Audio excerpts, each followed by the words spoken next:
Bien, y ya estamos en nuestra sección Hablemos de Salud Mental, que siempre es muy importante. Y esta vez nos visita en el estudio María Carolina Carrera, directora de la Clínica de Atención Psicológica CAPSI de la Universidad Andrés Bello, sede República. ¿Cómo estás?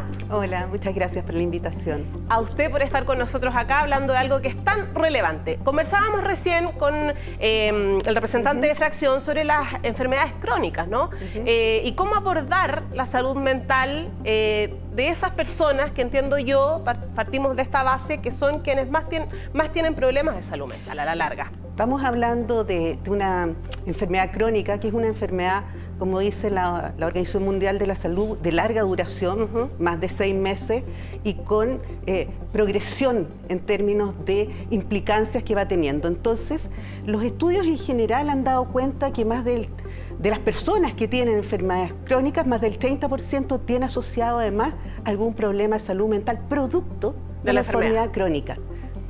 Porque quien tiene una enfermedad crónica pasa por muchas etapas. Piensa que primero son personas que en general han pasado por distintos especialistas hasta lograr un diagnóstico.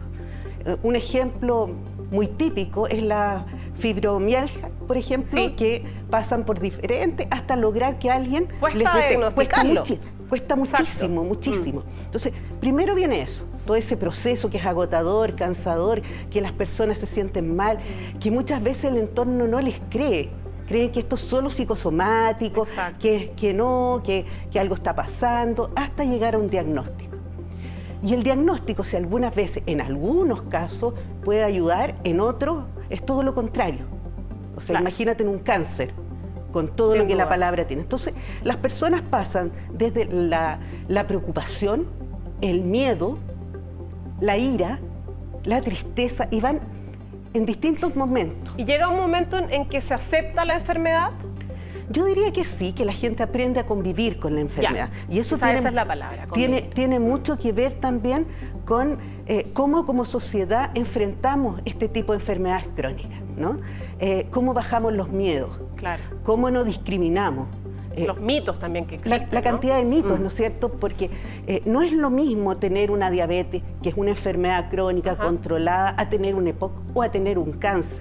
No es lo mismo vivir un cáncer o que te digan que tienes un cáncer a los 18 años que a los 80. Sin duda. Entonces, todo eso va a tener repercusiones en nuestra salud mental, evidentemente. ¿Y cómo abordamos otra cosa que también hablábamos con Fracción, el gasto económico? Que eso también repercute de una u otra manera en los problemas que yo tenga diariamente y en mi salud mental finalmente. Obvio, porque el fármaco en este país es carísimo. Los fármacos en general son muy caros, por un lado. Acceso, hay algunos medicamentos para algún tipo de enfermedades que son más difíciles de tener. Bien, es cierto que hemos avanzado, el GES, las patologías GES se van ampliando y hay mayor acceso, pero la gente tiene que tener la información de cómo se activa el GES. Todo lo que tiene que hacer es muy importante informarse, por ejemplo. Porque si no, imagínate no tener recursos para comprarte los medicamentos, es la sensación de mayor dolor, mayor temor. Hay enfermedades que son mucho más angustiantes porque están más relacionadas con la muerte, por ejemplo. Todo eso.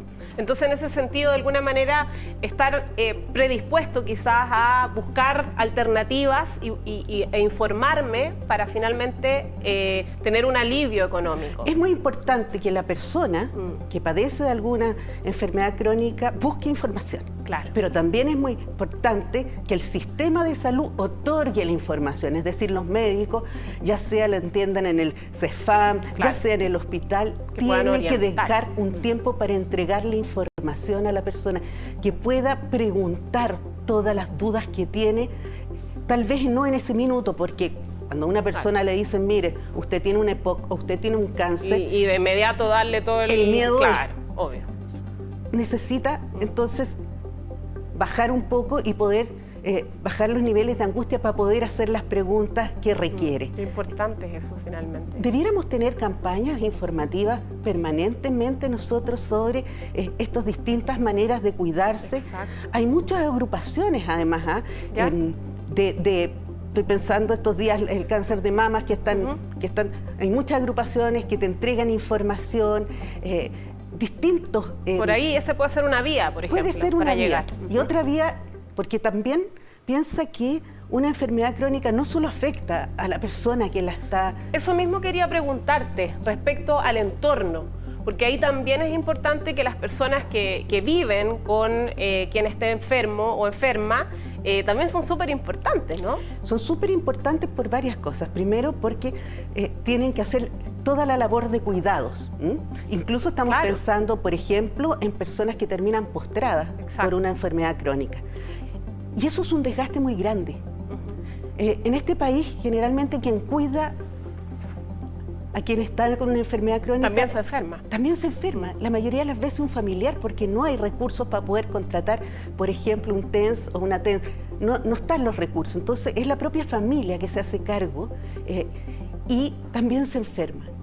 Entonces, es muy importante que esto se hable en las familias, que se converse, que no haya mitos, que se le pregunte a la persona que está con una enfermedad crónica qué necesita. ¿Cómo está? ¿Cómo está? Que la persona le pueda decir a veces, también estoy cansado o cansada. O estoy frustrado. Que las emociones puedan aparecer. Exacto. Porque si no, lo que acumulamos es tensión, tensión, tensión, y después aparece, ¿no es cierto?, lo que conocemos, la rabia, la ira, se deja de cuidar cariñosamente, todo eso empieza a aparecer. Y es súper importante también que la persona que está enferma se dé rienda suelta también a sus emociones, porque muchas veces, claro, estoy enfermo, entonces tampoco puedo quejarme porque ya tengo este drama, entonces no puedo sumar más, pero finalmente es parte de lo natural, ¿no? Es como la típica, es que no quiero dar más problemas. Claro, exacto. No, no es dar más problemas, tiene que ser capaz de decir cómo se siente,